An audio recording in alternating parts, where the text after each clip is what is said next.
Hi, இன்றைக்கி நம்ம வீட்டு கிச்சனில் சிம்பிளான ஈஸியான ஹெல்த்தியான ரெசிபின்னு சொல்லலாம். ஸ்வீட் ரெசிபி தான் போட்டிருக்கேன். எப்போவுமே நீங்கள் லட்டை கடலை பருப்பில் வச்சு தான் செஞ்சுருப்பீங்க. ஒரு முறை இந்த மாதிரி ட்ரை பண்ணி பாருங்கள். இப்போ வர அப்கமிங் ஃபெஸ்டிவலான தீபாவளிக்கு கண்டிப்பாக இந்த ஸ்வீட் ட்ரை பண்ணி பாருங்கள். எல்லோரும் விரும்பி சாப்பிடக்கூடிய லட்டு ரெசிபி தான் நான் போட்டிருக்கேன். அதுவும் மூங் தால் வச்சு தான் நான் பண்ணியிருக்கேன். ரெசிபிலாம் பார்க்கலாங்களா? அதுக்கு முன்னாடி என்னோட சேனலுக்கு சப்ஸ்கிரைப் பண்ணாமல் இருந்தால் சப்ஸ்கிரைப் பண்ணிக்கோங்க. பக்கத்தில் இருக்க பெல் ஐக்கானை ப்ரெஸ் பண்ணிக்கோங்க. நான் போடுற வீடியோ நோட்டிஃபிகேஷன் உடனே வர ஆரம்பிக்கும். சிம்பிளான ஈஸியான ரெசிபியாக தான் இருக்கும். பிகினர்ஸும் செய்கிற மாதிரி தான் இருக்கும்.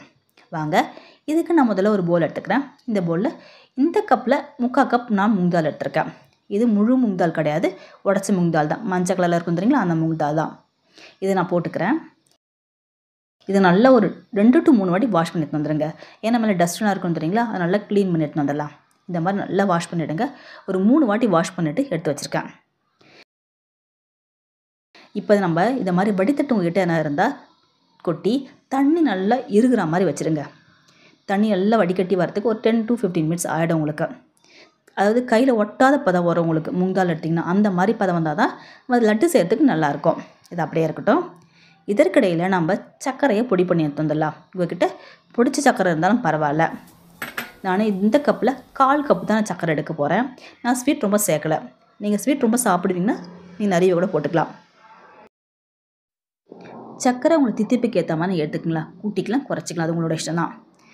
சர்க்கரை பவுடர் பண்ணி கொண்டு வந்துடுறேன். இப்போ உங்களுக்கு பாசி பருப்பும் நல்லாவே தண்ணிலாம் வடிகட்டி வந்துடுச்சு. இங்கே பாருங்கள், கையில் ஒட்டாத பதம் வந்துடுச்சு. இப்போ நம்ம இதை வறுத்துட்டு வந்துடலாம். ட்ரை பேன் தான் வச்சுருக்கேன். இந்த பேனில் நம்ம வாஷ் பண்ணி வச்சுருக்க மூங் தாலை போட்டுக்கிறேன். போட்டு நல்லா ஃப்ரை பண்ணுங்கள். அடுப்பு சிம்லே இருக்கட்டும். கலர் மாறி வர வேண்டாம். ரொம்ப கலர் உங்களுக்கு மெரூனாக மாறிடுச்சுன்னா லட்டு நல்லா இருக்காது, டேஸ்ட்டு கொஞ்சம் மாறிடும். நல்லா வறுத்தெடுங்க. அடுப்பு சிம்லே வச்சு நல்லா வறுத்தெடுங்க. அந்த ஈரப்பதம் நல்லா உங்களுக்கு போய் கொஞ்சம் கிறிஸ்பியாக இருக்க மாதிரி இருக்கும் மூங் தால். அந்த பக்கம் வர வரைக்கும் நம்ம வறுத்தெடுக்கணும். நல்லா வறுத்தெடுத்துருக்கேன். ஒரு 3 to 4 மினிட்ஸ் ஆகும். அடுப்பு சிம்மில் வச்சு வறுத்தெடுங்க. கலர் மாறாமல் இருக்கணும், அது ரொம்ப முக்கியமானது. இந்த மாதிரி வறுத்து எடுத்துட்டேன். இப்போ உங்களுக்கு நல்லாவே ஓரளவு கிறிஸ்பினஸ் வந்துடுச்சு. அப்போ தான் உங்களுக்கு பவுடர் பதம் வரும், இல்லைன்னா உங்களுக்கு பவுடர் பதம் வராது. நல்லா வறுத்து எடுத்துட்டேன். தட்டில் கொட்டி ஆற வச்சுக்கிறேன். கொஞ்சம் சூடு போன பிறகு அரைச்சிடுங்க, இல்லைன்னா உங்களுக்கு சூட்டில் நல்லா அரைப்பட்டு வராது. மிக்சரில் மாற்றி நல்லா நெழுக அரைச்சிட்டு வந்துட்டேன். இப்போ இங்கே பாருங்கள், அரைச்சி வச்சுருக்கேன். இப்போ நம்ம இன்னொரு பேன் வச்சுக்கிறோம். இந்த பேனில் நெய் ஒரு 3 ஸ்பூன் ஊற்றிக்கிறேன். நெய் நல்லா காஞ்சி வந்தோடனே நம்ம பொடி பண்ணி வச்சுருக்க பாசிப்பருப்பு போட்டுக்கலாம். பாசிப்பருப்பு பொடி போட்டு நல்லா கிளறி விடுங்க.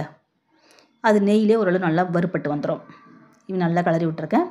ஓரளவு நல்லா வறுப்பட்டு வந்துடுச்சு. இப்போ நம்ம பொடி பண்ணி வச்சுருக்க சர்க்கரையை போட்டுக்கிறேன்.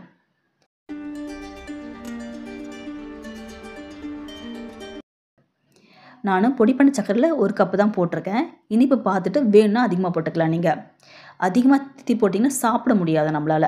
அதனால தான் போட்டு நல்லா வறுத்தெடுங்க. இப்போ சுகரும் பருப்பும் நல்லா கோட்டாகி வரும் நெய்யோடு சேர்ந்து.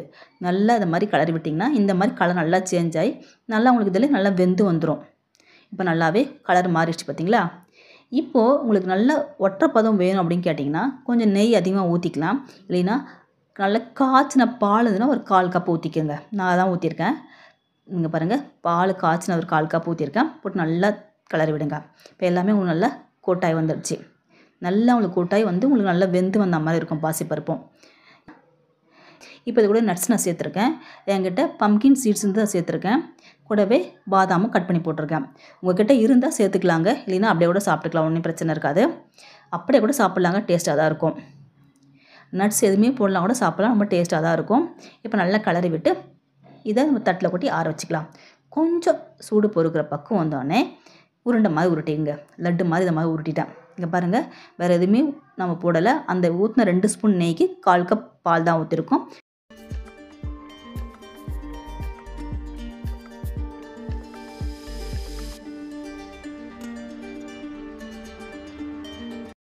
நல்லாவே லட்டு பிடிக்க வரும். இந்த மாதிரி லட்டு பிடிச்சி எடுத்துருங்க.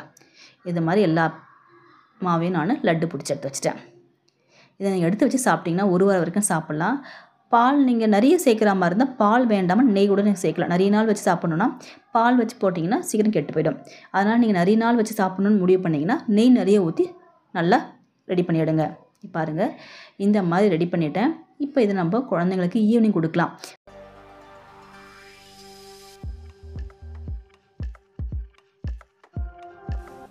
ஆனால் பாசிப்பருப்பு உங்களுக்கு உடம்புக்கு ரொம்பவே நல்லது. இந்த மாதிரி மூங் தாலில் குழந்தைங்க லட்டு செஞ்சு கொடுங்க. வரக்கூடிய அப்கமிங் ஃபெஸ்டிவல் தீபாவளி கண்டிப்பாக ட்ரை பண்ணி பார்த்துட்டு எப்படின்னு கமெண்ட் பாக்ஸ் கமெண்ட் பண்ணுங்கள். இந்த ரெசிபி உங்களுக்கு பிடிச்சிருந்தா லைக் பண்ணுங்கள், ஷேர் பண்ணுங்கள், சப்ஸ்கிரைப் பண்ணுங்கள். மறக்காம பக்கத்தில் இருக்க பெல் ஐக்கானை ப்ரெஸ் பண்ணுங்கள். உங்கள் ஃபேமிலிக்கும் ஃப்ரெண்டுக்கும் ஷேர் பண்ணுங்கள். தேங்க்யூ.